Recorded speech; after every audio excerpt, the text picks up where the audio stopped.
C'est-à-dire que sans discussion, j'ai la conviction que le troisième président de la République du Cameroun, c'est le professeur Maurice Kamto. Ça, c'est indiscutable. Parce que je vous ai dit que il faut analyser les événements qui se passent au Cameroun. Il faut voir comment les choses se passent. Il faut voir la démarcation des choses pour pouvoir aujourd'hui témoigner quelque chose. Regardez bien ce qui se passe. C'est-à-dire, il y a un monsieur qui dirige le Cameroun qu'on appelle le président Paul Biya. Mais vous vous rendez compte que chacun demande les comptes à Kamto. Souvent, j'ai envie de me poser la question, mais comment est-ce que quelqu'un d'autre peut diriger un pays et on demande les comptes à une autre personne? Observez ce qui se passe au Cameroun. Hein. Depuis la semaine dernière, il y a une actualité qui défile sur la toile. Je ne sais pas si c'est les gesticulateurs des réseaux sociaux. Je ne sais pas si c'est des gens en manque de notoriété qui ont envie de se servir de l'image de Kamto pour exister. Ils disent que non, si Kamto est un vrai opposant, qu'il accepte le débat avec Cabral Libi. Il y en a qui disent que si Kamto est un vrai opposant, qu'il accepte le débat que Bizigi lui a demandé. Et moi je pose la question. Kamto dirige quoi au Cameroun? Kamto gère quoi au Cameroun pour venir débattre de quoi? Ça c'est la folie. C'est vrai. C'est-à-dire que la demande de débat dont j'entends là, si ça vient de Cabral Libi, je serais contraint de dire à haute intelligible voix que Cabral Libi est un pion. Parce que quelqu'un ne dirige pas la République. Quelqu'un n'est comptable de rien et tu demandes le débat avec lui alors que c'est lui-même qui dirige là. Il donne lui là-bas en paix, il fait ce qu'il veut. C'est-à-dire tu viens demander à quelqu'un qui est opposant comme toi, qui n'a rien à justifier, qui n'a aucun bilan à justifier, de venir débattre avec toi. Vous débattez de quoi? Parce que si je comprends bien, un opposant a besoin de la place de celui qui est au pouvoir. Parce que l'opposant aspire à prendre le pouvoir. Mais si tu aspires à prendre la place d'un autre opposant, il y a un problème. Est-ce qu'il y a un concours pour être le meilleur opposant au Cameroun? Parce que s'il existait un concours pour être le meilleur opposant au Cameroun, je comprendrais pourquoi est-ce que les gens demanderaient à faire le débat avec Kamto. Parce qu'on sait tous, et je veux dire que c'est presque clair, que Kamto est l'opposant le plus incontestable du Cameroun. Mais les gens le demandent, les gens ont envie de devenir président de la République du Cameroun, mais ils demandent à débattre avec Kamto. Et moi je me pose la question, si ce n'est pas que c'est des gens qui sont des chargés de mission, si ce n'est pas que c'est des gens qui ont d'autres raisons qui ne nous expliquent pas, qu'est-ce qui peut justifier le fait que quelqu'un qui est opposant comme toi, tu demandes à débattre avec lui pour aspirer au sommet de l'État? Tu laisses celui qui gère le sommet de l'État. Tu viens débattre avec celui qui aspire au même titre que toi atteindre le sommet de l'État. Si ce n'est pas la sorcellerie, le Kungang, c'est quoi alors? C'est ce qu'on appelle le FOMLA. C'est-à-dire à l'ouest, on appelle ça le FOMLA, la sorcellerie. Sinon, c'est le Kungang là-bas. Tu recherches quoi? Ton intention, c'est quoi? Tu as un monsieur qu'on appelle Célestin Bizigi qui dit que non, bon, lui au moins peut comprendre, même le nom de son parti ne l'aide pas. Il dit que son parti politique c'est PAL. Un truc qui est déjà PAL. Ça va apporter quoi à qui? Personne. Quand tu mets toi-même le nom de ton parti, PAL. Ça ne t'aide pas toi-même. C'est-à-dire que tu dis que non, je veux débattre avec... Bon, on comprend que tu as un mal de notoriété. Tu cherches à avoir une place au soleil dans l'opposition. Ça, c'est une chose. Mais si c'est vrai que Cabral lui demande un débat avec Kamto, moi je dis que...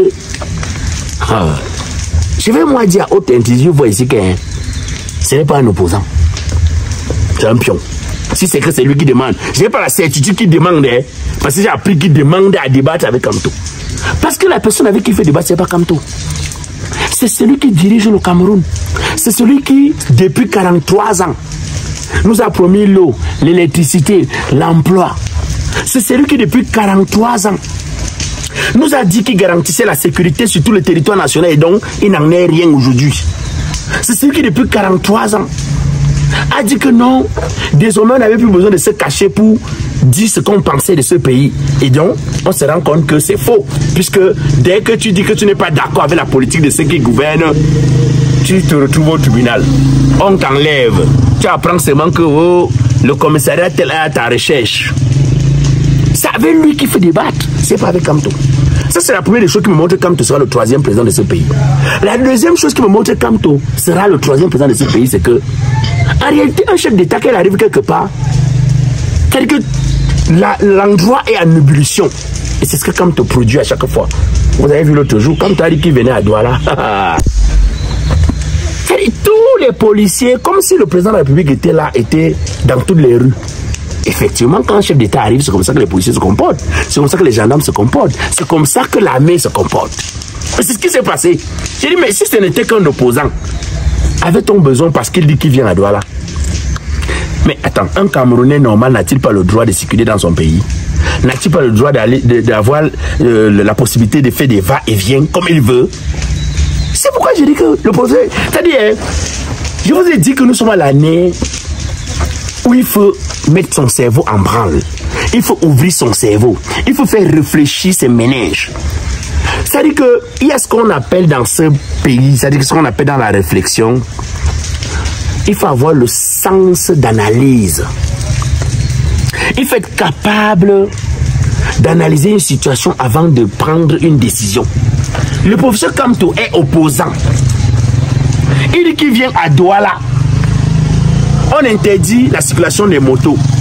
Un peu comme si un chef d'État venait, on disait que pour montrer au chef de l'État que la ville se porte bien, non, il ne faut pas que les motos circulent, parce que si les motos circulent, le chef de l'État va voir que la ville est sale. Non, c'est-à-dire qu'on interdit la circulation des motos. Et on met les policiers à tous les rues. On dit aux gens, ne vous rassemblez pas parce que ce n'est pas bien pour la sécurité du chef de l'État. Quand je dis ça comme ça, les gens pensent que non. C'est pour vous dire, c'est comme ça que je vois les signaux qui montrent que quelqu'un sera président de la République d'un pays. Moi, c'est comme ça que j'analyse. Si ce n'est pas un président, pourquoi est-ce qu'on lui accorde autant d'importance? Pourquoi est-ce que quelqu'un dit qu'il vient quelque part? Ça fait la 3e fois qu'on interdit ce monsieur de séjourner à Douala. Mais s'il est un homme ordinaire comme les autres, il est le seul opposant du Cameroun. S'il était un opposant comme les autres, pourquoi est-ce qu'on le traite différemment que les autres? Ça veut dire qu'il est un opposant. Donc ils sont en train de le voir là où lui-même il veut être. C'est ça. C'est vous qui nous montrez comme tu vois le 3e président du Cameroun. C'est vous. C'est vos analyses. Autre chose qui me montre comme tu seras le 3e président du Cameroun, c'est que tout ce que Kamto dit avec sa bouche fait objet de débat au Cameroun. En réalité, on est censé débattre sur les sujets du président de la République parce que c'est lui qui dirige le Cameroun. C'est ce qu'il dit qui devrait faire objet de débat. C'est ça qui devrait permettre aux gens d'analyser, de disséquer. C'est ça qui devait faire objet de, comment est-ce qu'on appelle ça là, de contestation ou d'approbation. Mais malheureusement, c'est ce que Kamto dit qui fait objet de débat. Mais qui est le vrai président de la République du Cameroun? Ou alors qui est le futur président de la République du Cameroun s'il ne l'est pas encore? Pourquoi dès que Kamto dit quelque chose, ça fait objet de débat? Voilà un monsieur qui n'est pas allé à l'élection, aux élections législatives et municipales. Mais on arrive dans les débats des députés, c'est sa voix qu'on entend, c'est-à-dire que c'est ce qu'il dit qu'on débat. On arrive dans les débats des maires, c'est ce qu'il dit qu'on débat, alors qu'il n'a même pas été dans vos choses-là. Non, il faut faire attention. Moi, je suis quelqu'un, vous voyez, je suis au village comme ça avec les herbes. Je parle un langage des oiseaux. Quand la nature nous parle, on a beau faire comme si on n'entend pas. Mais la nature insiste, il faut écouter. Quand la nature insiste de nous parler, respectons ce que la nature veut qu'on comprenne. Parce que si ce monsieur, à chaque fois lorsqu'il pose un acte, son acte ne reste pas anonyme. Ça ne reste pas un acte simple, mais à chaque fois c'est un acte spectaculaire. Il faut savoir que sauf les hommes spéciaux arrivent à poser des actes spectaculaires. C'est pourquoi moi j'ai dit que Kamto est le 3e président de la République du Cameroun, s'il ne l'est pas encore. Parce que le comprenant vous donnez me donne l'impression que c'est lui le président. Quelqu'un d'autre dirige le pays à travers, je vais dire, les résultats de l'élection de 2018. Mais c'est Kamto qu'on voit. Quand Kamto déclare quelque chose, bien quand un militant de Kamto déclare, on dit que non, il faut qu'il se dosolidarise. Dites à Kamto de faire une sortie pour dire que ce n'est pas normal, qu'il n'est pas d'accord, qu'il n'a pas accepté. Mais est-ce que c'est à Kamto qu'on devait demander les comptes ou alors c'est à celui qui dirige le pays? Comme j'ai l'habitude de vous dire, doucement, doucement, on n'est pas pressé. Un pas après un autre.